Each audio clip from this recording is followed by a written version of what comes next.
ایک مرد ہے ایک عورت ہے, ان لوگوں نے زنا کیا. اب اس صورت میں ہمارے یہاں ایسا ہوتا ہے کہ جب یہ پکڑے جاتے ہیں حادثاتاً تو فوراً نکاح پڑھا دیتے ہیں نہلا دھلا کے. تو اس میں کیسا ہونا چاہیے؟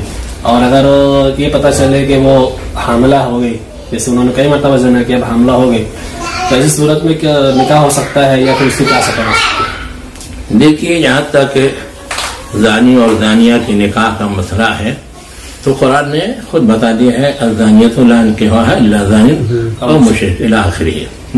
تو اس سے معلوم ہوتا ہے کہ زانی اور زانی کا نکاح ہو سکتا ہے. مسئلہ فقہا کے ہاں یہ ہے کہ زانیہ عورت سے غیر زانی اور عفیف پاک دامن شخص شادی کر سکتا ہے کہ نہیں.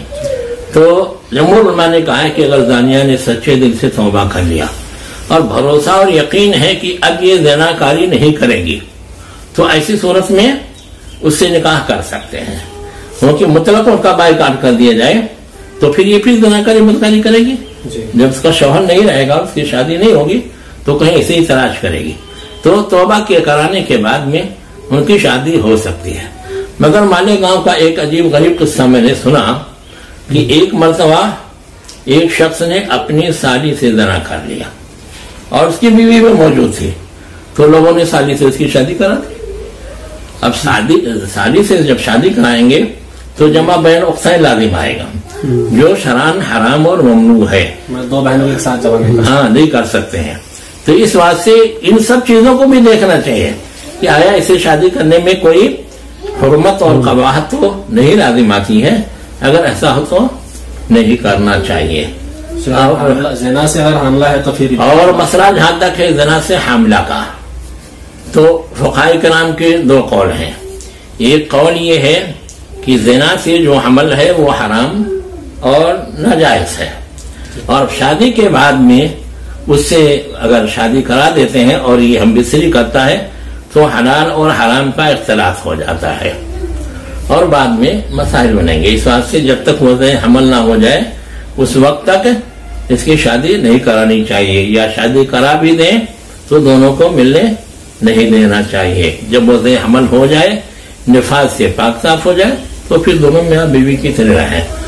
اور کچھ لوگوں نے کہا کہ اگر شادی کرا دیں اور رخصتی بھی کر دیں, دونوں ایک ساتھ میں میاں بیوی کی طرح رہیں, تو اس کی بھی گنجائش ہے, کیونکہ جو بچہ اس زانیہ کے پیٹ میں ہے وہ اسی زانی کا ہے.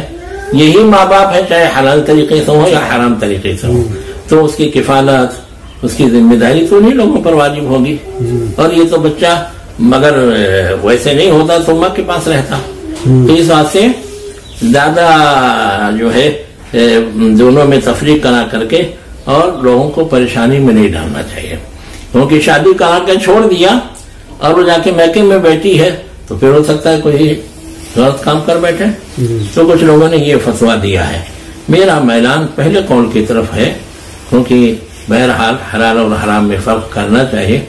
لیکن اگر کسی نے شادی کر کے رخصتی بھی کرا دی تو بہت زیادہ میں بولتا نہیں ہوں, کیونکہ یہ لوگ کہتے ہیں کہ یہاں اختلاط نسب نہیں ہے. پہلا جو حمل تھا وہ بھی اسی شخص کا ہے, بعد میں اگر ہم اس سے بھی کرے گا تو اسی کا نطفہ ہوگا. تو اس بات سے حلال حرام تو ہے لیکن اختلاط نسب نہیں ہے. لیکن بہرحال حلال و حرام کی بھی ایک اہمیت ہے. اس بات سے پہلا قول میرے نزدیک زیادہ راجح ہے, مگر بہت سے علماء نے دوسرے قول پر فتویٰ دیا ہے.